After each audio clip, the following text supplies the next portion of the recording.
Hello students, today's topic is circulatory system. Circulatory system को और जानने से पहले कुछ चीजें जानते हैं। जैसे आप जानते हैं, आपने डाइजेस्टिव सिस्टम में पढ़ा, हमारी बॉडी में फूड का एब्जॉर्प्शन कहाँ होता है? एलिमेंट्री कैनाल में। इसी तरह से ऑक्सीजन का एब्जॉर्प्शन कहाँ हो रहा है? लंग्स में। अब इन चीजों की जरूरत हमारी बॉडी के हर एक पार्ट को होती है, लेकिन एब्जॉर्ब हो रहे हैं एलिमेंट्री कैनाल में, लंग्स में। हर एक बॉडी पार्ट तक पहुंचेंगे कैसे? इसके लिए एक अलग ऑर्गन सिस्टम बना है जिसको कहते हैं circulatory system. Circulatory system also called cardiovascular system, or the vascular system is an organ system that permits the blood to circulate and transport oxygen, carbon dioxide, blood cells, nutrients, hormones, etc. to and from the different parts of the body, hence also referred as the transport system. अब आप जानते हैं different animals का body organisation different type का होता है। बहुत सारे एनिमल्स तो ऐसे हैं जिनमें ऑर्गन सिस्टम है नहीं, तो क्या उनमें सर्कुलेशन नहीं होता है? इसी तरह से कुछ मल्टीसेलुलर ऑर्गन्स ऐसे हैं जिनका बॉडी ऑर्गेनाइजेशन बहुत सिंपल सा होता है, कुछ में कॉम्प्लेक्स ऑर्गन सिस्टम पाए जाते हैं। तो आज हम जो डिस्कस करेंगे डिफरेंट टाइप के एनिमल्स में किस तरह का सर्कुलेटरी सिस्टम पाया जाता है, आइए देखते हैं। अब कुछ एनिमल्स ऐसे होते हैं जिनमें ऑर्गन सिस्टम ही नहीं पाया जाता, तो जाहिर सी बात है उनमें डेफिनेट सर्कुलेटरी सिस्टम नहीं पाया जाता है। So they don't have any definite circulatory system.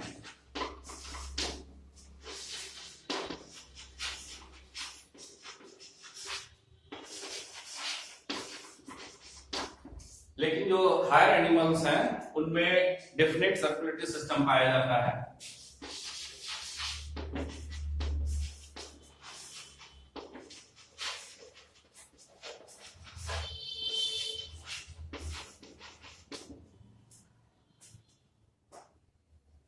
No definite circulatory system, जैसे आपने प्रोटोजोन्स में देखा,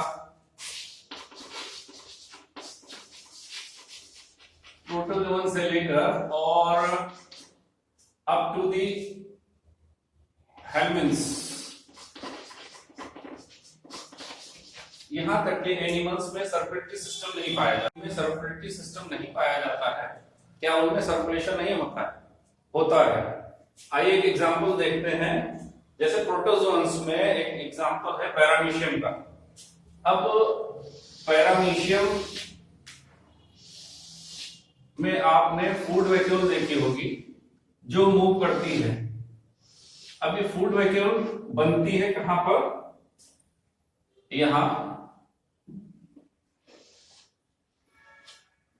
यहां से मूव करके ये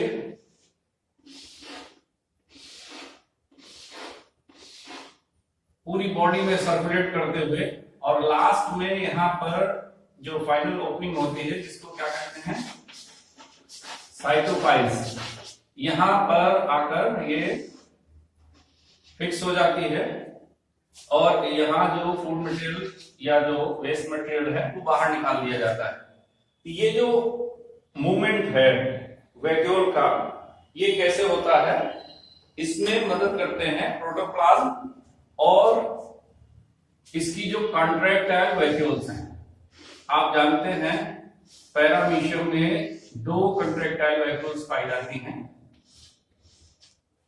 one at the anterior and and another at the posterior and.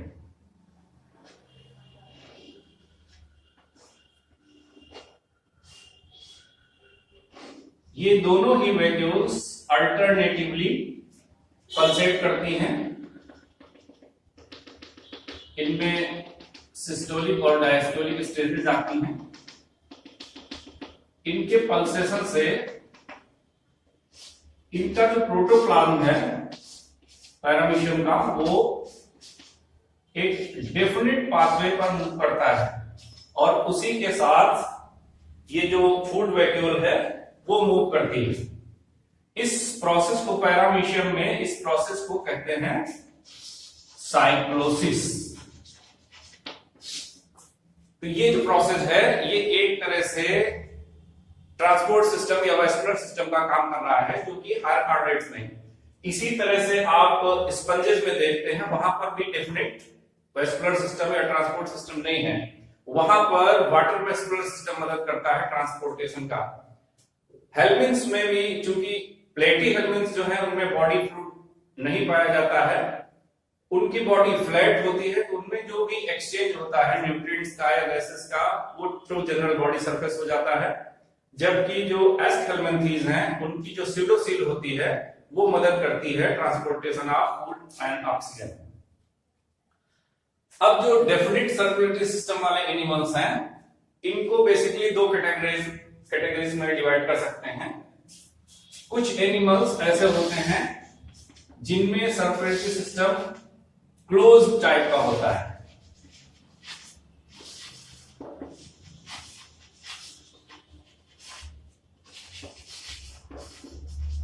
और कुछ एनिमल्स ऐसे होते हैं जिनमें सर्कुलेटरी सिस्टम ओपन टाइप का होता है।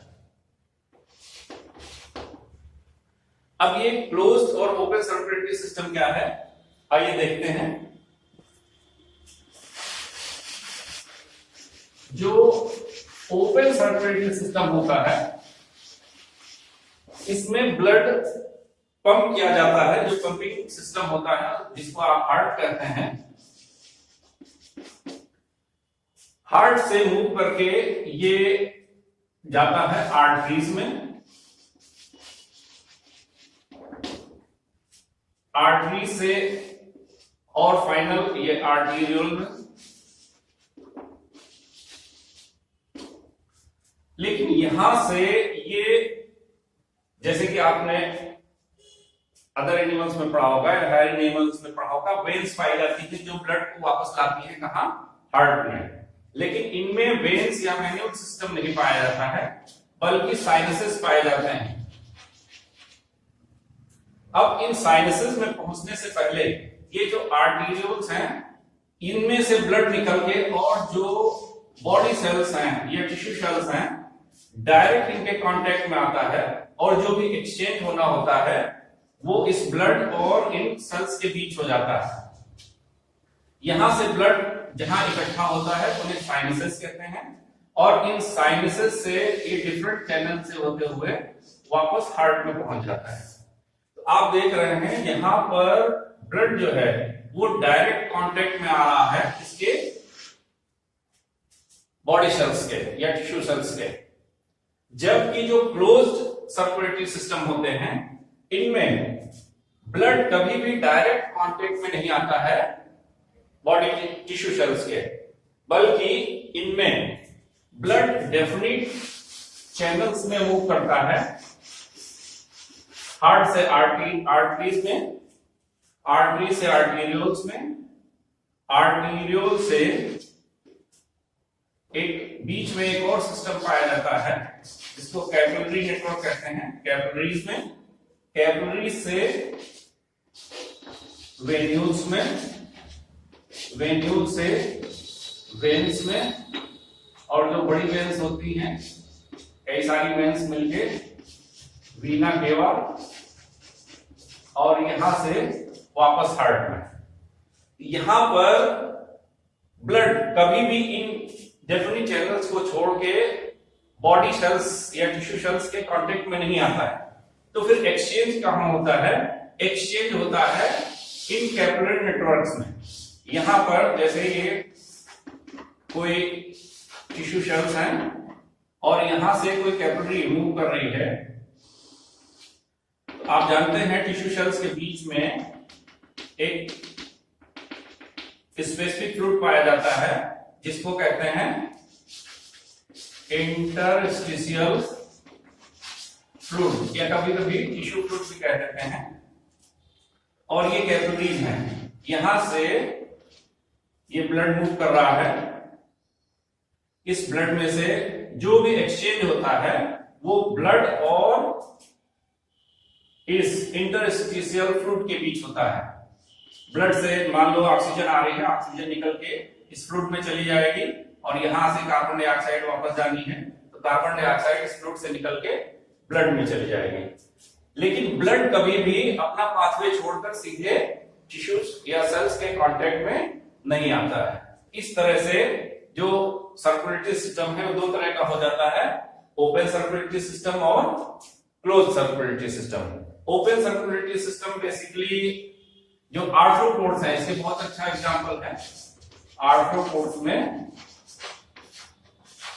इनमें ओपन सर्कुलेटरी सिस्टम पाया जाता है। यहां पर जो सर्कुलेटरी सिस्टम है उसके दो बेसिक कंपोनेंट होते हैं।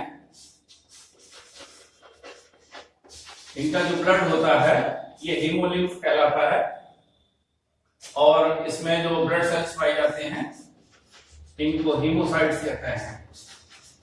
कहीं कहीं पर इनको अमीनोसाइट्स भी कह दिया गया है। अब क्लोज सर्कुलेटरी सिस्टम जो है हायर एनिमल्स में या हायर कॉर्डेट्स में, अलग अलग एनिमल्स में अलग अलग तरह का है।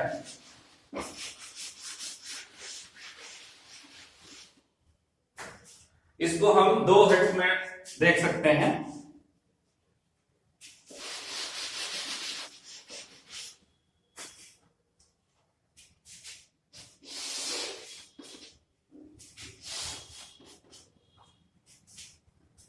एक कहलाता है सिंगल सर्कुलेशन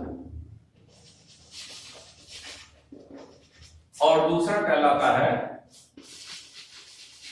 डबल सर्कुलेशन।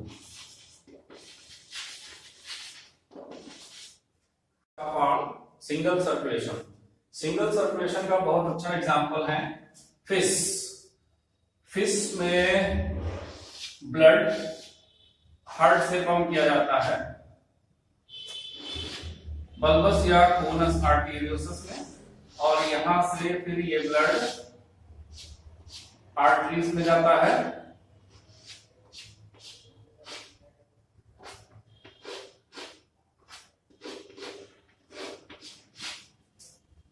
जहां से ये गिल्स में जाता है,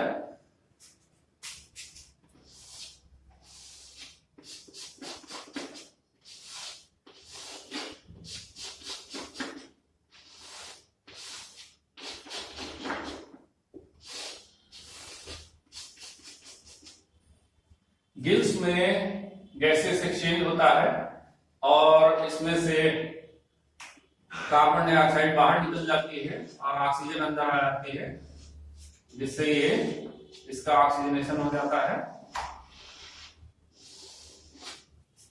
और ये oxygenated blood different body parts को भेज दिया जाता है। बॉडी के डिफरेंट पार्ट से होते हुए ये ब्लड आगे चलता है और वापस ये पहुंचता है हार्ट में, जहां से इसमें मौजूद ऑक्सीजन का यूटिलाइजेशन हो जाता है और इसमें कार्बन डाइऑक्साइड डाल दी जाती है और ब्लड इस पूरे सर्किट में, ब्लड एक सर्किट में एक ही बार हार्ट में आता है, इसलिए इस तरह का जो सर्कुलेशन होता है ये सिंगल सर्कुलेशन कहलाता है। अब आप यहां पर ध्यान दीजिए, ये जो ब्लड हार्ट में आ रहा है ये इम्प्योर ब्लड है, इसलिए या वीनस ब्लड कहलाता है, इसलिए इस तरह के जो हार्ट्स होते हैं इनको वीनस हार्ट कहते हैं।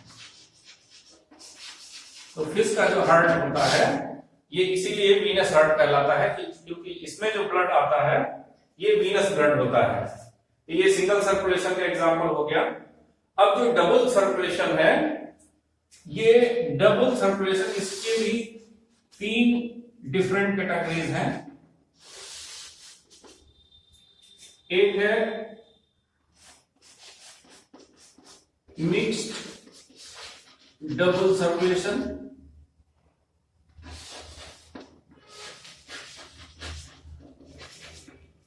दूसरा है इनकम्प्लीटली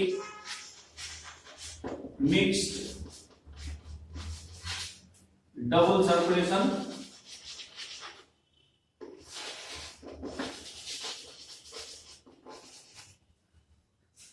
और तीसरा है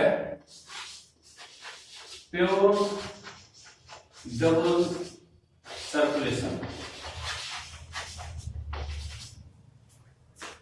मिक्स डबल सर्कुलेशन, इसका बहुत बढ़िया एग्जांपल है एम्फीबियंस में।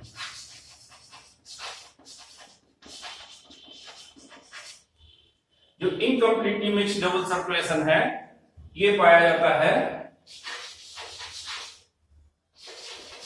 रेप्टाइल्स में।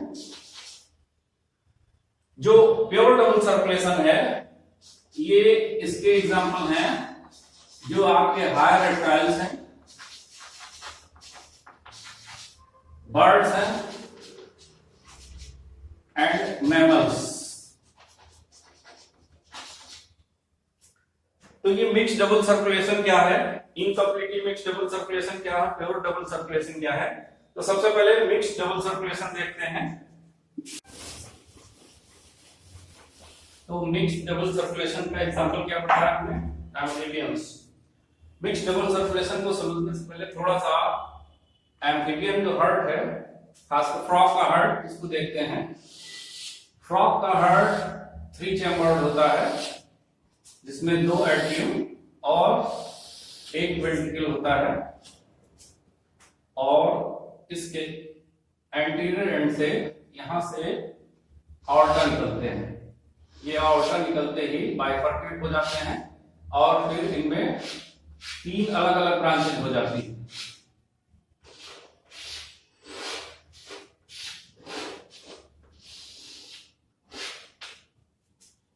अब इस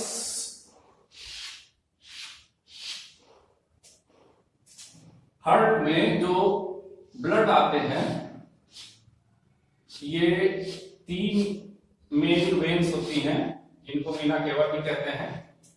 ये वेन्स इसके डॉर्सल साइड पे आके एक जगह मिलती हैं, हार्ट में डायरेक्ट नहीं खुलती, बल्कि एक स्ट्रक्चर और होता है जिसको कहते हैं साइनस विनोसस। तो साइनस विनोसस को देखने के लिए हमें पहले इसके डोर्सल साइड को देखना पड़ेगा। डोर्सल साइड से ये हार्ट कैसा दिखता है।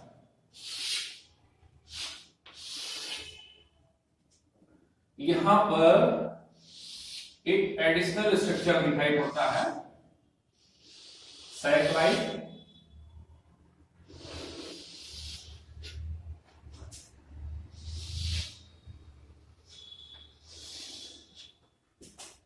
इस सैक लाइक स्ट्रक्चर को कहते हैं साइनस विनोसस।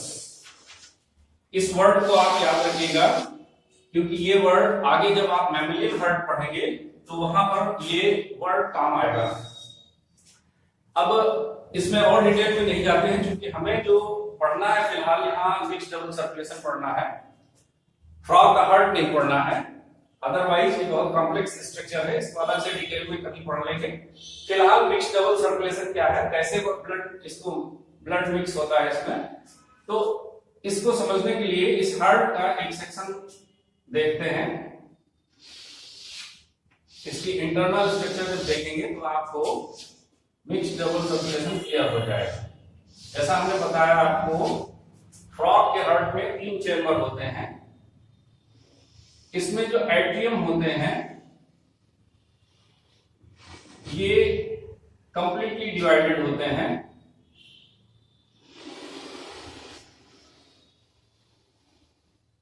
लेकिन इसका जो वेंट्रिकल है इसमें डिवीजन नहीं होता।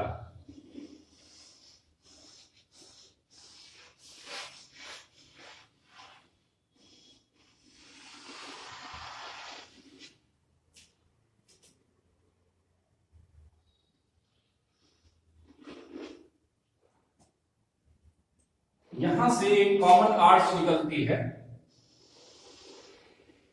जैसा कि हमने आपको इससे पहले वाले डायग्राम में बताया। जो निकलते ही बाइफर्केट हो जाती है और 2 हिस्सों में डिवाइड हो जाती है, जो आगे फिर डिवाइड होके 3 अलग अलग ब्रांचेस बना लेते हैं।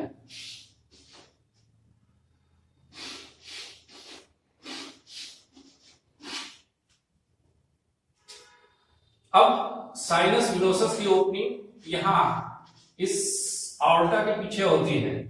यहां से जो ब्लड है ये नीचे आता है। इधर ये जो 3 ब्रांचेज हैं इनमें से एक पल्मोनरी ब्रांच होती है, दोनों तरफ पल्मोनरी ब्रांच। यहां से ब्लड लंग्स में जाता है और वहां से ऑक्सीजनेटेड ब्लड पल्मोनरी वेन्स के माध्यम से यहां इस में आता है।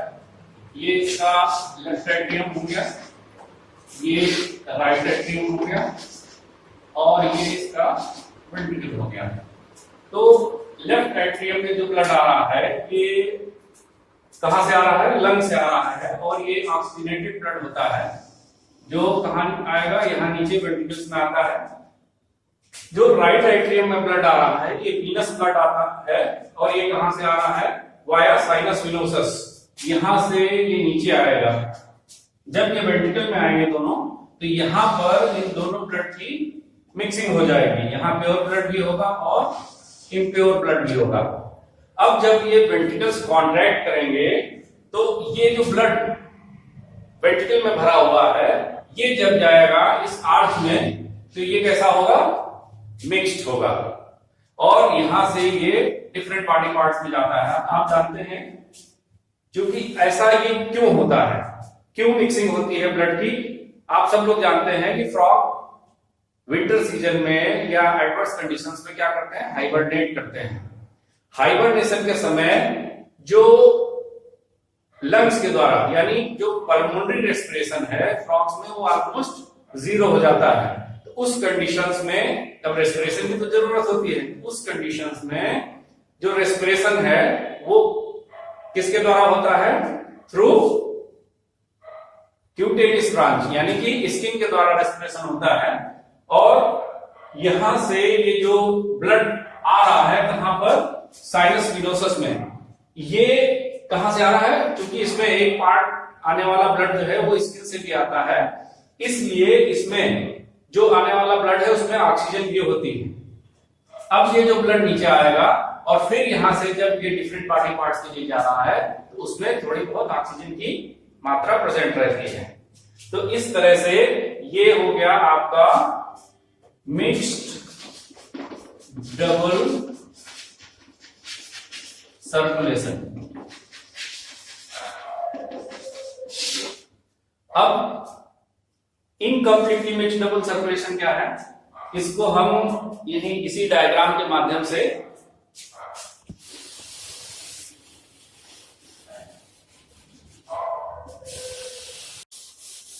जो वेंट्रिकल है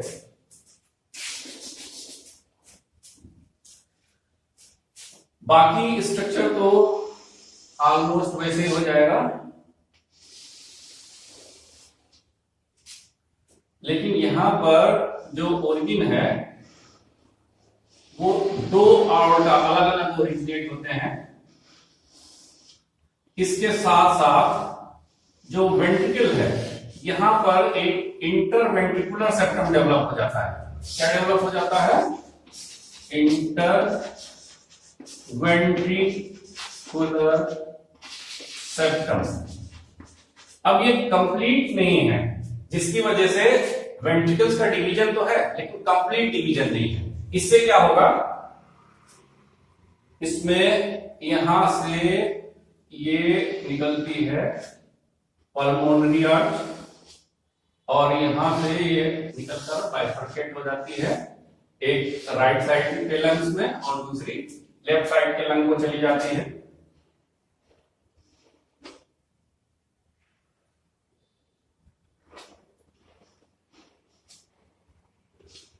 इसी तरह से राइट एट्रियम से एक आर्च निकलती है जिसको आप सिस्टमिक आर्च कह सकते हैं और ये इस आर्च के पीछे से जाके यहां ऊपर निकलती है।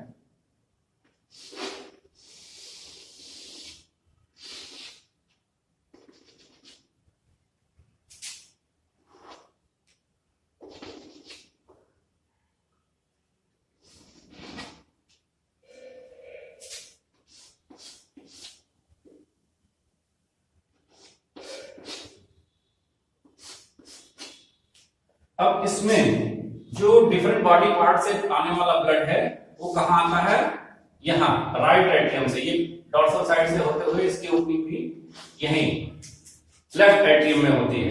और राइट एट्रियम में क्या आता है, पल्मोनरी वेन्स आती हैं जो कि ऑक्सीजनेटेड ब्लड लाती हैं, कहाँ, राइट एट्रियम में। अब राइट एट्रियम से ऑक्सीजनेटेड ब्लड नीचे आता है और लेफ्ट एट्रियम से भी ऑक्सीजनेटेड ब्लड या वीनस ब्लड नीचे आता है। यहां पर आप देख सकते हैं कि डिवीजन तो है वेंट्रिकल का, लेकिन कंप्लीट नहीं है, जिसकी वजह से जो ब्लड आ रहा है राइट साइड और या लेफ्ट साइड में, तो जब ये वेंट्रिकल्स कॉन्ट्रैक्ट करते हैं उस समय जो राइट साइड का ब्लड है ये कहां जाएगा, पल्मोनरी आर्च में जाएगा, और जो लेफ्ट साइड का ब्लड है ये कहां जाएगा, सिस्टमिक आर्च में जाएगा। लेकिन जिस समय वेंट्रिकल्स कॉन्ट्रैक्ट करते हैं तो उस समय राइट साइड का थोड़ा सा ब्लड किधर आ जाएगा, लेफ्ट साइड में, और लेफ्ट साइड का थोड़ा सा ब्लड किधर आ जाएगा, राइट साइड में। इसलिए मिक्सिंग होती है ब्लड की, लेकिन कंप्लीट मिक्सिंग नहीं है, बल्कि इनकम्प्लीट मिक्सिंग होती है, और थोड़ा सा ऑक्सीजनेटेड ब्लड सिस्टमिक आर्च में भी चला जाता है और थोड़ा सा डीऑक्सीजनेटेड ब्लड पल्मोनरी आर्च में भी चला जाता है। तो ये इनकम्प्लीटली मिक्स्ड डबल सर्कुलेशन होगा। अब प्योर डबल सर्कुलेशन क्या है, इसको समझने के लिए ये एग्जांपल है जो लोअर रेप्टाइल्स हैं, खासकर जो लिजर्ड्स हैं उनमें और स्नेक्स, इनमें इनकम्प्लीटली मिक्स्ड डबल सर्कुलेशन होता है। लेकिन रेप्टाइल्स में ही जो हायर रेप्टाइल्स हैं, खासकर जो क्रोकोडिलिया ग्रुप है उसके जो एग्जांपल्स हैं, क्रोकोडाइल, एलिगेटर, गैब्रियलिस, इनमें जो सेप्टम है, इंटरवेंट्रिकुलर सेप्टम, ये कंप्लीट हो जाता है, जिसकी वजह से राइट और लेफ्ट वेंट्रिकल में आने वाला ब्लड आपस में मिक्स नहीं होता। तो इसको समझने के लिए थोड़ा सा इसी डायग्राम में मॉडिफिकेशन करके दिखाते हैं आपको।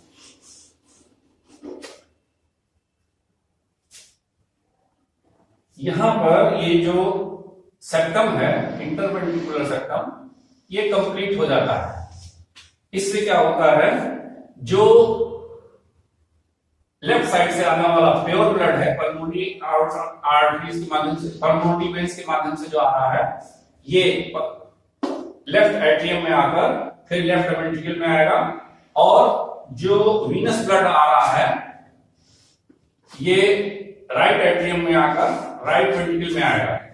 जब वेंट्रिकल्स कॉन्ट्रैक्ट करेंगे तो लेफ्ट साइड से इम्प्योर ब्लड कहां मूव करेगा, लंग्स के लिए, और लेफ्ट साइड से प्योर ब्लड मूव करेगा किधर, सिस्टमिक आर्च के माध्यम से डिफरेंट बॉडी पार्ट्स के लिए। ठीक है, तो इस तरह से ये कंप्लीटली प्योर ब्लड जाता है। लंग्स में कैसा ब्लड जा रहा है, वीनस ब्लड जा रहा है, और बॉडी के लिए कैसा ब्लड जा रहा है, प्योर या ऑक्सीजनेटेड ब्लड जा रहा है। ठीक है, ठीक यही मैकेनिज्म ऑलमोस्ट मैमल्स में भी है और बर्ड्स में भी है। अलग अलग एनिमल्स में थोड़ा सा डिवीजन है, थोड़ा सा डिफरेंस है।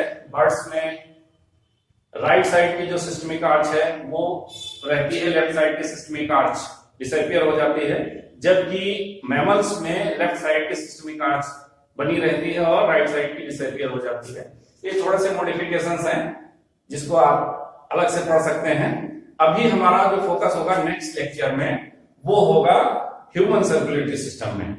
ये हमने एक आपको आउटलाइन के माध्यम से, इससे आपको एक इवोल्यूशनरी पॉइंट ऑफ व्यू मिल जाएगा, जिससे आप समझ सकते हैं कैसे सिंपल एनिमल से लेके और हायर एनिमल्स तक सब में सर्कुलेशन की आवश्यकता होती है, और उनमें किस तरह से अलग अलग टाइप का मॉडिफिकेशन हो जाता है अकॉर्डिंग टू बॉडी ऑर्गेनाइजेशन। तो नेक्स्ट जो हमारा लेक्चर होगा इसमें हम आपको ह्यूमन में जो सर्कुलेटरी सिस्टम है उसके बारे में बताएंगे। Thank you.